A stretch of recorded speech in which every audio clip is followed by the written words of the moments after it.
வணக்கம் நண்பர்களே. UPSC civil services ஆஸ்பிரன்ட்ஸ் இவங்க எல்லாரோடையும் ஒரு பேசிக்கான விஷயம் சம்மந்தமாக ஒரு கைட்லைனை ஷேர் பண்ணலான்னு இருக்கேன். இது எந்த விஷயம் அப்படின்னு கேட்டிங்கன்னா ரொம்பவே ஒரு பேசிக்கான விஷயங்க. சொல்லப்போனால் ஒரு ஸ்கூல் லெவலில் சொல்லித்தரக்கூடிய ஒரு விஷயம். என்ன அப்படின்னு கேட்டிங்கன்னா, ஒரு ஐஏஎஸ் ஆஸ்பிரண்ட் ப்ராக்டிஸ் பண்ணுறதுக்கும் எக்ஸாமினேஷனில் போய் எழுதுறதுக்கும் பென் இதை எப்படி செலக்ட் பண்ணணும், எந்த பெண்ணில் எழுதுனா நல்லாயிருக்கும், இதை பற்றி தான் நான் இப்போ சொல்ல போகிறேன். நீங்கள் யோசிக்கலாம், இதெல்லாம் ஒரு விஷயமா அப்படின்னு யோசிக்கலாம். சொல்லப்போனால் இது ரொம்பவே முக்கியமான ஒரு விஷயம். நிறைய ஸ்டூடெண்ட்ஸ் இன்றைக்கி பார்த்தீங்கன்னா இந்த ஆப்பில் படிக்கிறாங்க, நிறைய டிஜிட்டல் மீடியாவில் படிக்கிறாங்க, ஆர்டிஃபிஷியல் இன்டெலிஜென்ஸ்லாம் கூட இப்போ வந்துருச்சு. எப்படி படிக்கணும், எதை எப்படி செலக்டிவாக படிக்கணும் அப்படின்லாம் வந்துருச்சு. ஆனால் நிறைய பேர் உணராத ஒரு விஷயம் என்ன அப்படின்னு பார்த்தீங்கன்னா, இன்றைக்கி தேதியில் பேசிக்காக செய்யக்கூடிய விஷயங்கள் நிறைய ஸ்டூடெண்ட்ஸ் செய்ய மாட்டாங்க. 95% என்னால் அடித்து சொல்ல முடியும், அடிப்படையாக செய்யக்கூடிய விஷயங்களை அவங்க செய்கிறதில்ல. உதாரணத்துக்கு நோட் புக்ஸை வாங்கி எழுதி ப்ராக்டிஸ் பண்ணணும், இதை பண்ணுறதே இல்லை. நான் எப்பயுமே சொல்லுவேன் என்னோடய வீடியோவில், எதை படித்தாலும் எழுதி பார்த்து படிக்கணும். எழுதி பார்த்து படித்தா தான் நீங்கள் படிக்கிறீங்கன்னு அர்த்தம். அப்போ தான் நீங்கள் படிக்கிறது மண்டையில் ஏறும், நாலேஜை இம்பைப் பண்ண முடியும். இந்த மாதிரி புரிஞ்சு எழுதி பார்த்து படித்தீங்கன்னா 10 வருஷம் 20 வருஷம் ஆனாலும் மறக்காது, அப்படியே மைண்டில் இருக்கும். இந்த மாதிரி பேசிக்கான விஷயங்கள்லாம் இன்றைக்கி ஸ்டூடெண்ட்ஸ் பண்ணுறது இல்லை, தேவையில்லாதெல்லாம் பண்ணுறாங்க. ஆப்பில் படிக்கிறாங்க, இப்போ நிறைய ஆப்ஸ் வந்துருச்சு. அது மெக்கானிக்கலாக இதை படிக்கணும், அதை படிக்கணும், இப்படி எழுதணும், அப்படி செய்யணும்னு சொல்லுது. ஆன்சர் ரைட்டிங், மெயின்ஸ் ஆன்சர் ரைட்டிங்க்கு என்னென்னமோ சொல்கிறாங்க. அட்வான்ஸ்டாக இப்படி எழுதி, இந்த வார்த்தையை கொண்டு வா, இந்த ஹெட்டிங்கை போடு, இங்கே லைன் போடு, அங்கே லைன் போடு, இப்படிலாம் வருது. ஆனால் அடிப்படையாக செய்ய வேண்டிய விஷயங்களை நம்ம செய்கிறோமானா செய்ய மாட்டோம். நான் சொன்னது போல் 95% மாணவர்கள் இன்றைக்கி எழுதி பார்க்குறதே இல்லை. எழுதி பார்த்து ஆகணும். இதில் நிறைய பேர் என்ன கேட்பாங்கன்னா, என்கிட்ட மெயின்ஸ் எக்ஸாம் தானே சார் எழுதி பார்க்கணும் அப்படின்னு சொல்லுவாங்க. நான் மறுபடியும் சொல்கிறேன், எழுதி பார்க்குறது நாலேஜ் கெயின் பண்ணுறதுக்கு. ப்ரிலிம்ஸ்க்கும் எழுதி பார்க்கணும், மெயின்ஸ்க்கும் எழுதி பார்க்கணும். நீங்கள் எதை படித்தாலும் எழுதி பார்த்து படித்தா தான் உங்கள் மைண்டில் ஏறும். அது ப்ரிலிம்ஸாக இருந்தால் கூட அந்த நாலேஜை மைண்டில் நீங்கள் ஏற்றுறதுக்கு எழுதி பார்க்கணும். அப்போ தான் நாலேஜ் மைண்டில் ஏறும். மறுபடியும் எழுதி பார்க்கணும். அப்போ தான் உங்களால் ரீப்ரொடியூஸ் பண்ண முடியுதா, அவுட்புட்டாக கொண்டு வர முடியுதான்னு உங்களுக்கு தெரியும். ஓகேங்களா? அதுக்கும் எழுதி பார்க்கணும். எழுதி பார்க்குறது ப்ரிலிம்ஸ்க்கும் பொருந்தும், மெயின்ஸ்க்கும் பொருந்தும். எழுதி பார்க்கும்போது தான் உங்களுடைய மிஸ்டேக் உங்களால் உணர முடியும். நான் சரியாக படிச்சிருக்கேனா, புரிஞ்சு படிச்சிருக்கேனா, இல்லை சும்மா மனப்பாடம் பண்ணியிருக்கேனா, அனலைஸ் பண்ண முடியுதான்றது எழுதி பார்த்தா தான் தெரியும். எழுதி பார்த்து படிக்கணும். ஓகேங்களா? சரி, இப்போ எழுதி பார்க்குறதுக்கு எந்த பெண்ணை சூஸ் பண்ணலாம்?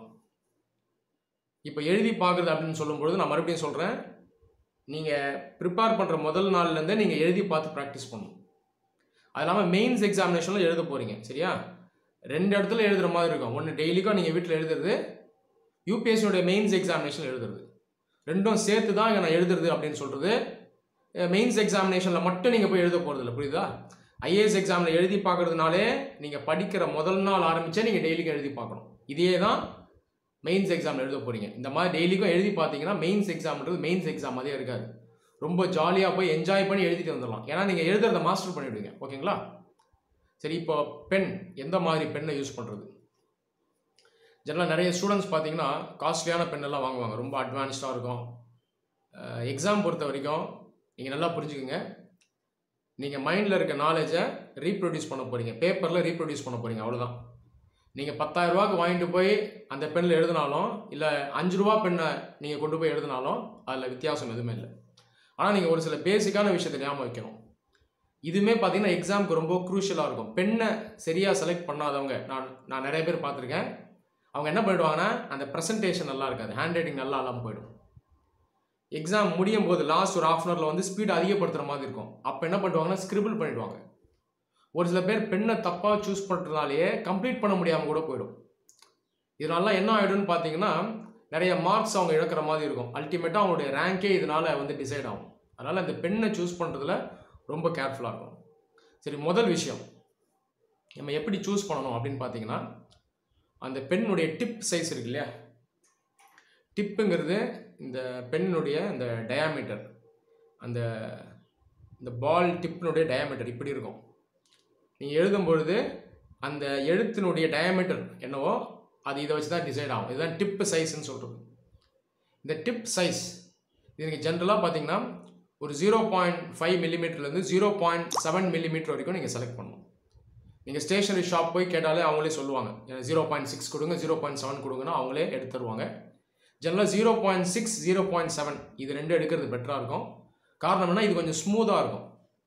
0.7க்கு மேலே போயிட்டீங்கன்னா ரொம்ப அகலமாக எழுதும், ரொம்ப ஸ்ப்ரெட் ஆகும் அந்த இங்க் வரும்போது, அது நல்லா இருக்காது. 0.6 0.7ங்கிறது ஐடியல். 0.5 எழுதிங்கன்னா ரொம்ப ஷார்ப்பாக எழுதும், கொஞ்சம் விசிபிலிட்டி இல்லாமல் போயிடும், ரொம்ப மெல்லிஸாக வரும் எழுத்து. ஸோ 0.6 0.7ங்கிறது பெட்டர், ஆப்டிமல். ரொம்பவும் மெல்லிஸாக இருக்காது, அதே நேரத்தில் ரொம்ப அகலமாகவும் போயிடாது. ஐடியல் சைஸ்க்கு அந்த எழுத்துக்கள் இருக்கும். ஓகேங்களா? ஸோ இதை மனசில் வச்சுக்கோங்க. ஜென்ரலாக பால் பென்னில் எழுதுறதை ப்ராக்டிஸ் பண்ணுங்கள். ஜெல் பென் வேணாம், இங்க் பென்னும் வேணாம். ஜெல் பெனில் எழுதலாம், இங்க் பெனில் எழுதலாம், நீங்கள் மெயின்ஸ் எக்ஸாமில் எழுதலாம். ஆனால் பால் பெனில் ப்ராக்டிஸ் பண்ணுறது நல்லது, எல்லா விஷயத்தும் நல்லது. இங்க் பெனில் எழுதுறீங்க, ஒரு சில பேர் நான் பார்த்துருக்கேன், மெயின்ஸ் எக்ஸாம் எழுதுவாங்க, எழுதும்போது பக்கத்துலேயே வாட்டர் பாட்டில் இருக்கும், அந்த வாட்டரை குடிப்பாங்க, பக்கத்துலேயே வைப்பான் பையன், மிஸ்டேக்கில் சாஞ்சிரும், அவ்வளோதான் முடிஞ்சது. இந்த மாதிரி நானே பார்த்துருக்கேன் ஒரு சில பேருக்கு, இதெல்லாம் ஆபத்து.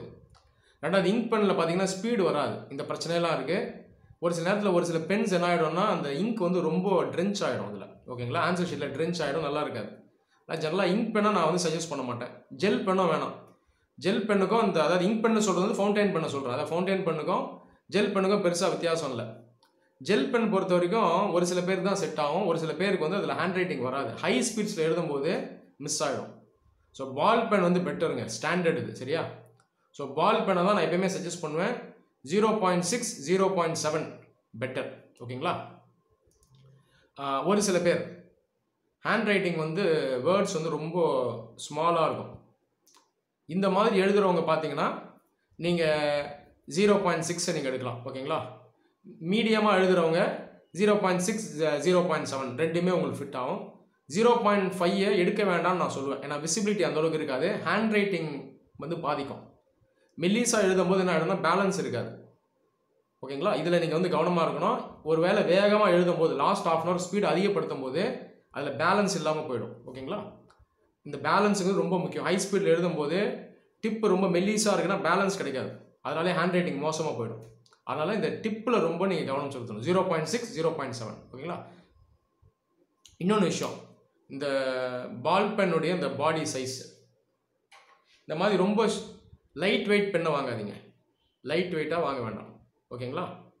ஒருவேளை நான் சின்ன லெட்டரில் எழுதுவேன் அப்படின்னா நீங்கள் என்ன பண்ணலான்னா இந்த மாதிரி மெல்லிஸாக வாங்கலாம், பட் ஓரளவு வெயிட் இருக்கணும். நான் சொல்கிறது புரியுதா?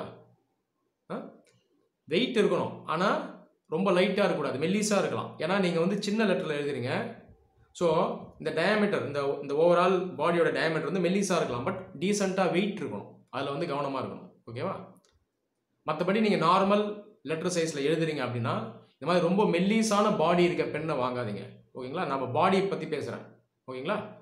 மெல்லிஸாக லைட் வெயிட்டாக இருக்கிறது வேண்டாம், ஓரளவுக்கு இந்த பாடி பார்த்தீங்கன்னா கொஞ்சம் அகலமாக இருக்கணும், இந்த மாதிரி வாங்குங்க பெண்ணு. இந்த பெண்ணு பேர் வந்து மான்டெக் மானிட்டர். ஜஸ்ட் எக்ஸாம்பிள் சொல்கிறேன், இதுதான் வாங்கணும்னு அவசியம் இல்லை, உடனே இதை வாங்கணும்னு நினைக்காதீங்க, ஜஸ்ட் எக்ஸாம்பிள் தான். இதே மாதிரி மற்ற பென்ஸ் வரும்.